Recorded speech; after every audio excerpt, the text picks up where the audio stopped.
सुशांत सिंह राजपूत की दोस्त स्मिता पारेख ने रिया चक्रवर्ती के खिलाफ कई बड़े खुलासे किए हैं। उन खुलासों को सुनकर आप भी हैरान रह जाएंगे, इसमें कोई शक नहीं।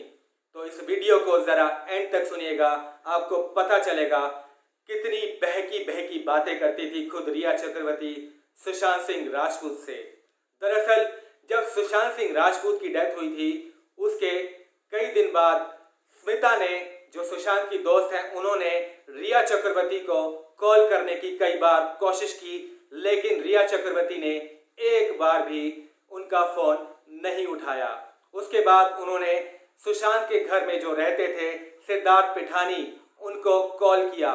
सिद्धार्थ पिठानी ने फोन उठा लिया और बताया कि सुशांत सिंह राजपूत की हालत बहुत खराब थी, वो बहुत परेशान रहते थे, उनकी हालत ऐसी थी कि क्या बताएं। उनको तो सिर्फ रिया ही कंट्रोल कर पाती थी, हमारे तो बस में ही नहीं था।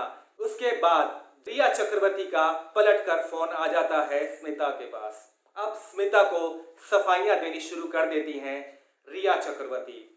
रिया चक्रवर्ती से स्मिता ने पूछा कि आपको क्या लगता है कि जो खबरें चल रही हैं मीडिया में कि क्या सुशांत सिंह राजपूत ने सुसाइड की है, तो आपको क्या लगता है कि वाकई सुसाइड की है? तो सुनिए पहले तो उन्होंने क्या कहा। उन्होंने कहा कि मुझे नहीं लगता कि सुशांत कभी सुसाइड कर सकते थे। उसके बाद जो बात रिया चक्रवर्ती ने कही वह बहुत ही शर्मनाक थी। रिया चक्रवर्ती ने कहा कि मैं सुशांत सिंह राजपूत से वादा लिया करती थी कि वो कभी सुसाइड नहीं करेंगे।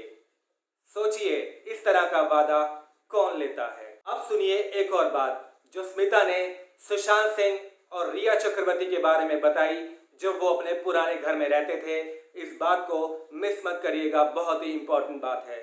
दरअसल स्मिता जब सुशांत सिंह राजपूत के पुराने घर कैप्री हाइट्स में गई थी, तब उन्होंने देखा कि सुशांत का फर्नीचर अचानक गायब हो गया है।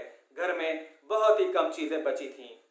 इस पर रिया चक्रवर्ती ने स्मिता को बताया कि यहाँ पर पैरानॉर्मल एक्टिविटी होती है, यहाँ पर भूत प्रेत का साया है। सिर्फ इतना ही नहीं, रिया ने स्मिता को बताया कि 24 घंटे उनके बचपन की फ्रेंड की आत्मा रिया चक्रवर्ती के साथ रहती है। वो फ्रेंड बहुत साल पहले मर चुकी थी। वो आत्मा रिया के कहने पर किसी को भी नुकसान पहुंचा सकती है। जब सुशांत ने ये बात सुनी तो सुशांत उस कमरे से उठ खड़े हुए और चले गए।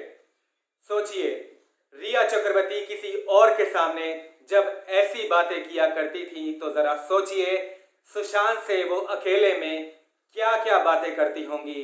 ये सोचने वाली बात है। अब दूसरी बात सोचिए कि वो कौन सा ऐसा प्यार करने वाला होगा जो दूसरे से ये वादा ले कि वो कभी सुसाइड नहीं करेगा।